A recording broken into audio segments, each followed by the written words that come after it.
ಪರ್ವತರಾಜ ಹಿಮವಂತನ ಪುತ್ರಿಯಾಗಿರೋದ್ರಿಂದ ದೇವಿಗೆ ಶೈಲಪುತ್ರಿ ಅನ್ನೋ ಹೆಸರು ಬರುತ್ತೆ. ಈ ಅವತಾರದ ಹಿಂದೆ ಇರೋ ಕತೆ ಏನು ಅಂತ ತಿಳಿಯೋದಾದ್ರೆ, ಒಂದ್ಸಾರಿ ಎಲ್ಲ ಮಹರ್ಷಿಗಳು ಸೇರಿ ಒಂದು ಯಜ್ಞನ ಮಾಡ್ತಾ ಇರ್ತಾರೆ. ಅದರಲ್ಲಿ ಬ್ರಹ್ಮ, ವಿಷ್ಣು, ಮಹೇಶ್ವರು ಸೇರಿದಂತೆ ಎಲ್ಲರೂ ಸೇರಿರ್ತಾರೆ. ಆಗ ಆ ಯಜ್ಞಕ್ಕೆ ಒಬ್ಬ ಮಹಾರಾಜ ಬರ್ತಾನೆ. ಆ ಮಹಾರಾಜನ ಹೆಸರು ದಕ್ಷ. ಬ್ರಹ್ಮದೇವರ ಹಲವು ಮಕ್ಕಳಲ್ಲಿ ಅವನು ಒಬ್ನಾಗಿರ್ತಾನೆ. ಅವನ ಹೆಂಡತಿಯ ಹೆಸರು ಪ್ರಸೂತಿ. ಇಬ್ಬರೂ ದಂಪತಿಗಳು ಒಟ್ಟಿಗೆ ಆ ಯಜ್ಞಕ್ಕೆ ಬಂದಿರ್ತಾರೆ. ಅವರ 27 ಹೆಣ್ಣು ಮಕ್ಕಳಲ್ಲಿ ಕೊನೆಯವಳೇ ದಾಕ್ಷಾಯಿಣಿ. ರುದ್ರದೇವನ ಜೊತೆ ಅವಳ ಮದುವೆ ಆಗಿರುತ್ತೆ. ದಕ್ಷ ಯಾಗಕ್ಕೆ ಬಂದಾಗ ಎಲ್ಲರೂ ಎದ್ದು ನಿಂತು ಅವನಿಗೆ ಗೌರವನ ಸಲ್ಲಿಸ್ತಾರೆ. ಆದರೆ ಬ್ರಹ್ಮ ಹಾಗೆ ಶಿವ ಮಾತ್ರ ಎದ್ದು ನಿಲ್ಲೋದಿಲ್ಲ.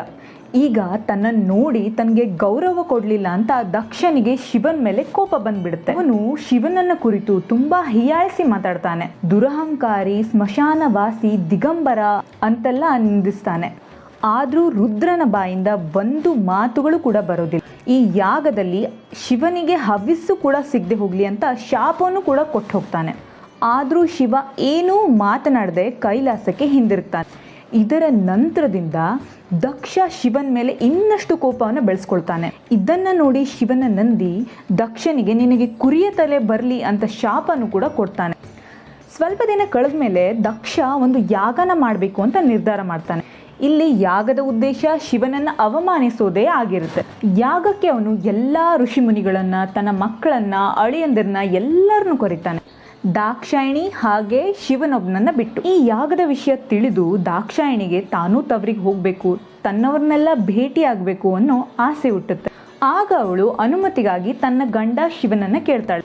ಅಲ್ಲಿಯವರೆಗೂ ದಕ್ಷನ ಬಗ್ಗೆ ಶಿವ ಒಂದೂ ಮಾತಾಡಿರ್ಲಿಲ್ಲ. ಆದ್ರೆ ಅವಳು ಅಲ್ಲಿಗೆ ಹೋಗ್ತಾಳೆ ಅಂದಾಗ ಮುಂದೆ ನಡೆಯೋದನ್ನ ಊಹಿಸಿ ಶಿವ ಅವಳಿಗೆ ತಿಳಿ ಹೇಳ್ತಾನೆ. ಕರೀದೇ ಇದ್ರೂ ನೀನು ತವರ ಮನೆಗೆ ಹೋಗೋದ್ರಲ್ಲಿ ಯಾವ್ದೂ ತಪ್ಪಿಲ್ಲ.